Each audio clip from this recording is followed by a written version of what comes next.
rich, while others find themselves constantly starting over from square one. It's a crazy cycle. We see it play out in families, with lottery winners, even highly paid professionals, literally every single day. So we're going to break down the actual mechanics of why this happens. And I gotta warn you, the answer is probably not what you'd expect. I want you to just imagine this exact number for a second. $1 million. Imagine two completely different people getting this exact same, totally unexpected windfall on the exact same day. Let the sheer weight of that number sink in for a moment. I mean, for most of us, that is life-changing money, right? It's security, it's opportunity, it's the lifting of a massive, heavy burden. You'd naturally assume that handing someone that kind of cash guarantees a permanent upward shift in their life trajectory. Well, let's see what actually happens. And this brilliantly illustrates what we call the rule of two. We've got the exact same amount of money, right? But a completely different ending. Person A spends the next 20 years turning that windfall into absolute, unshakable financial freedom. But person B, they spend the next 5 years desperately trying to figure out where the heck it all went. So what happened?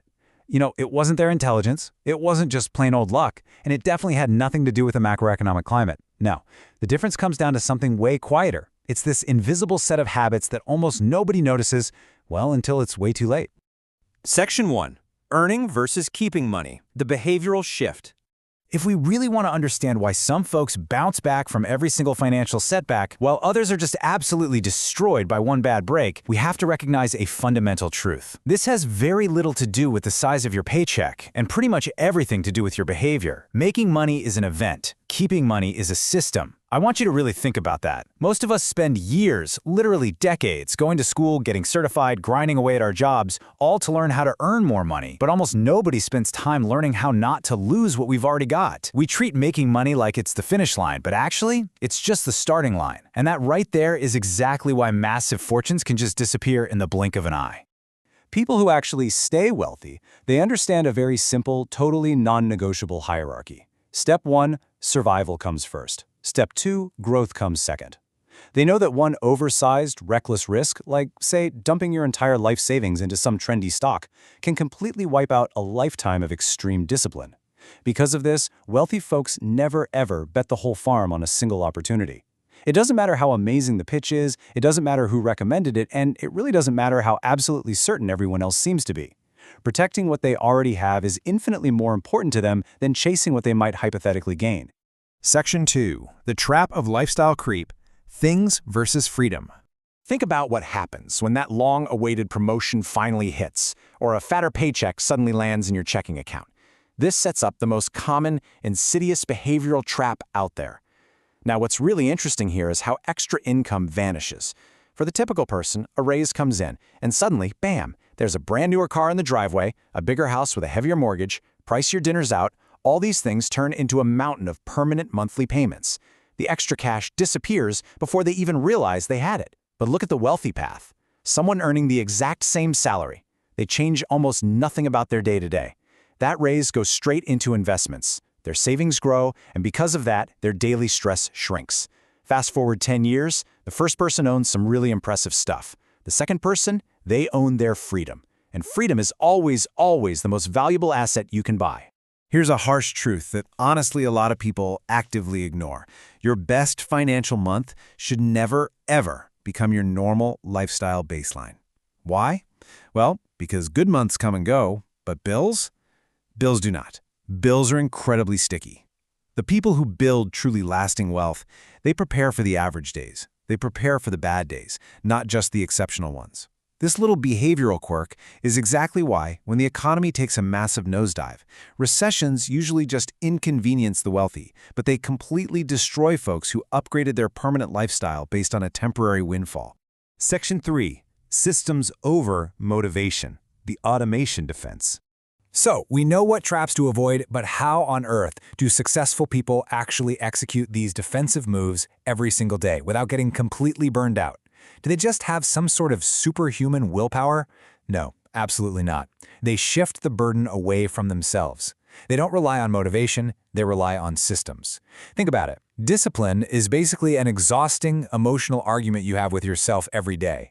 Should I buy this? Can I afford that? Should I save this? Discipline gets tired, especially after a long, hard day at work. But systems? Systems never get tired. Savings automatically leave the account before the spending even starts. Investments just happen in the background, totally devoid of emotion. Automating your finances removes that exhausting daily battle between your discipline and your temptation. Section 4. Protecting your financial roots, the tree metaphor. Let's move along and see how this builds. Okay, think of your money and your overall wealth like a giant tree. When we look at wealthy people, it's just human nature to look up, right? Most of us only admire the visible fruit, the luxury cars, the extravagant vacations, all those highly visible signs of success. But the really smart folks, they focus all their energy entirely on protecting what's underground, the roots. We're talking emergency savings, rock-solid insurance policies, portfolio diversification, extreme patience. And let's be totally honest here, absolutely none of these look cool on social media. I mean, nobody's clapping for you when you buy an umbrella insurance policy or when you top up your emergency fund. But these boring, unsexy elements are the exact reason the tree survives every terrible storm.